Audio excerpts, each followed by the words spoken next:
एक बार की बात है, एक जंगल में टिंकू नाम का एक बहुत गरीब किसान चिड़ा रहता था। एक दिन टिंकू अनाज लेने के लिए बाजार गया तो उसको उसका एक पुराना दोस्त हरी तोता मिला। अरे टिंकू भाई यहाँ देखो, यहाँ इस तरफ। अरे भाई हरी, कैसे हो? कहाँ हो? बहुत दिन बाद मिले।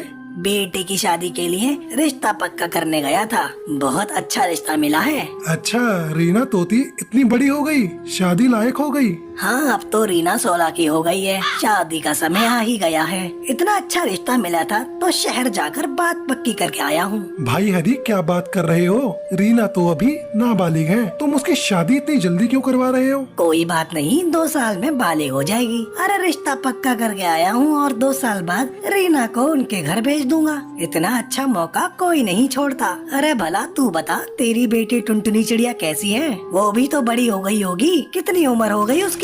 टुनटुनी तो 18 बरस की हो गई है। अच्छा, चिड़िया बालिग हो गई है। तो शादी का क्या सोचा तूने? शादी ना बाबा, टुनटुनी पढ़ने में बहुत होशियार है। उसकी इच्छा है कि वो डॉक्टरी की पढ़ाई करे, इसलिए मैं उसकी शादी अभी नहीं कर रहा। मेरी माने तो तुझे ऐसा नहीं करना चाहिए। तू सर से लेकर पैर तक कर्जे में डूबा है। डॉक्टर की पढ़ाई का खर्चा कैसे उठाएगा? अरे टुनटुनी को इतना पढ़ाने लिखाने का कोई फायदा नहीं होगा। अगर कुछ बन भी गई तो तुझे क्या मिलेगा? ठेंगा। टिंकू को हरी की बात का बहुत बुरा लगता है, लेकिन वो उससे कुछ नहीं बोलता। दोनों दोस्त एक दूसरे का हालचाल पूछकर अपने अपने घर निकल जाते हैं। वहीं शाम को टुनटुनी दुकान जाने के लिए निकलती है तो रास्ते में उसको उसकी सहेली पिंकी दिखती है। अरे पिंकी, कैसी हो? बिल्कुल ठीक हूँ, तुम बताओ कैसी हो? मैं भी बहुत अच्छी हूँ। क्या बात है, आजकल सिलाई कढ़ाई छोड़ दी? बबली आंटी पूछ रही थी। दरअसल मैं मेडिकल की पढ़ाई कर रही हूँ। 1 महीने बाद मेरा एग्जाम है तो उसकी तैयारी में लगी हुई हूँ, इसलिए अभी सिलाई और कढ़ाई नहीं कर पाऊंगी। चलो मैं चलती हूँ, फिर टाइम हो रहा है।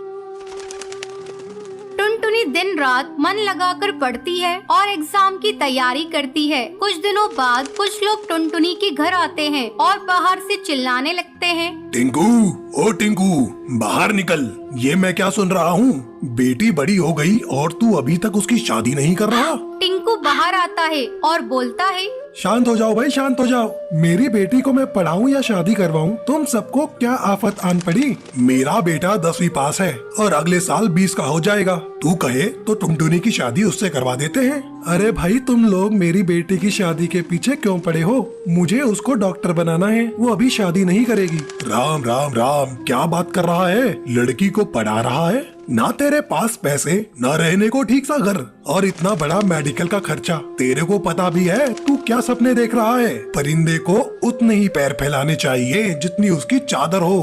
देखो भाइयों, मुझे सब चीजों का पता है। मैंने बैंक से लोन ले रखा है। मेरी बेटी जब डॉक्टर बन जाएगी तो सारा लोन चुका देगी। तुम सब देखना, वो एक बहुत बड़ा मुकाम हासिल करेगी और तुम सबकी बोलती बंद कर देगी। हा हा हा। दिन में सपने देख रहा है तो सपने। ये भी 1 महीने बाद तेरी बेटी का रिजल्ट आता है और अगर वो पास नहीं हुई तो तेरी शक्ल देखने लायक होगी। तब तक तो मेरा बेटा भी नहीं बचेगा शादी के लिए। इतना बोलकर सभी वहाँ से चले जाते हैं। घर के अंदर से टुनटुनी सबकी बातें सुन रही होती है। टुनटुनी को बहुत दुख होता है, उसके पिता के साथ लोग इस तरह का बर्ताव कर रहे हैं। टुनटुनी दिन रात मेहनत करती है और एग्जाम के लिए खूब पढ़ती है। एग्जाम देने के बाद उस दिन टुनटुनी का रिजल्ट आने वाला होता है। टिंकू भागता हुआ अपने घर आता है और चिल्लाता है, टुनटुनी, अरे टुनटुनी, अरे बेटी टुनटुनी, किधर हो? क्या हुआ पिताजी? तेरा नाम आ गया बेटी, देख लिस्ट में तेरा नाम आ गया। यही नहीं, तुझे 25 लाख की स्कॉलरशिप मिली है, पूरे 25 लाख की। अरे अरे, मैं तो फूला नहीं समा रहा। इस पूरे जंगल में इतने पैसे कभी किसी ने देखे नहीं होंगे जितने की तुझे स्कॉलरशिप मिली है।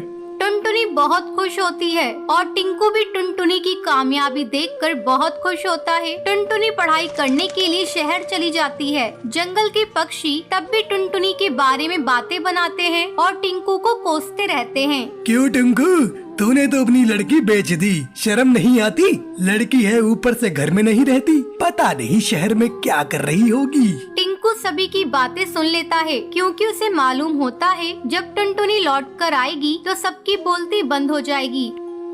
टुनटुनी जंगल वापस लौट कर आती है। उसे जंगल वाले देखते हैं तो हैरान रह जाते हैं। टुनटुनी को छोड़ने करीबन 4-5 पक्षी की टीम आई होती है। टुनटुनी एक हवाई मोटर से उतरती है और सभी जंगल वाले उसे घूरते रहते हैं। अपनी बेटी की ठाट बाट देखकर टिंकू का सीना चौड़ा हो जाता है और सर गर्व से ऊंचा हो जाता है। टुनटुनी साबित कर देती है अगर मन लगाकर कुछ ठान लिया जाए तो सब कुछ हासिल हो सकता है। टुनटुनी का पति बंटी एक कुली था। वो नदी पार से आने वाले पक्षियों के सामान को इधर से उधर करता था। एक दिन जब बंटी काम पर जा रहा था तब टुनटुनी उससे कहती है, अजी अपनी सेहत का भी ध्यान रखा करो। सभी किसी न किसी दिन छुट्टी लेते हैं, लेकिन तुम तो रविवार को भी काम करते हो।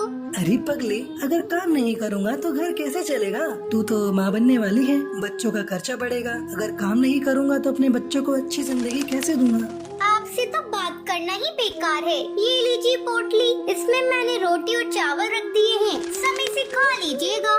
नहीं टुनटुनी, आज मेरी तबीयत कुछ सही नहीं लग रही है। कुछ भी खाने का मन नहीं कर रहा है। काम से आऊँगा तो खा लूँगा। बंटी बिना खाना लिए काम पर चला जाता है। टुनटुनी को क्या पता था कि बंटी से उसकी ये मुलाकात आखिरी थी। उधर बंटी बेहोश होकर बहती नदी में गिर जाता है और वहीं डूबकर मर जाता है। टुनटुनी भागी भागी अस्पताल जाती है।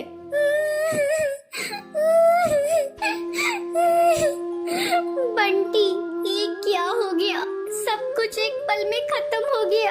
अब ये बच्चा किससे अपना पापा कहेगा? मैं तुम्हें कई बार समझा रही थी अपनी सेहत का ध्यान रखो, लेकिन तुम तो मेरी बात मानते ही नहीं। अब मैं क्या करूं बंटी? समय तेजी से पंख लगाकर उड़ने लगता है। टुनटुनी एक बच्ची को जन्म देती है। एक दिन टुनटुनी के पास डाकिया एक खत लेकर आता है। अरे, ये खत तो कड़कनाथ सेठ की कंपनी की तरफ से आया है और मुझे बंटी की जगह कुली की नौकरी दी गई है। मुझे अपनी बच्ची के लिए नौकरी करनी ही होगी, तभी मैं उसे एक अच्छे स्कूल में पढ़ा पाऊंगी और उसे बेहतर भविष्य दे सकूंगी। अगले दिन से ही टुनटुनी कुली बनकर पक्षियों का बोझ उठाती थी। जब भी नदी के उस पार से कोई पक्षी आता था, टुनटुनी तेजी से उन पक्षियों के पास पहुंच जाती थी। बहन जी, क्या मैं आपका बोझ उठा लूं? अरे तुम तो एक चिड़िया हो, क्या तुम इतने बोझ को उठा सकती हो? हाँ हाँ बहन जी, मैं सारे बोझ को उठा लूंगी। बहन जी, मैंने अपनी जिंदगी में इतना बोझ उठा लिए हैं, ये बोझ तो उसके आगे कुछ नहीं है। क्यों, क्या हुआ?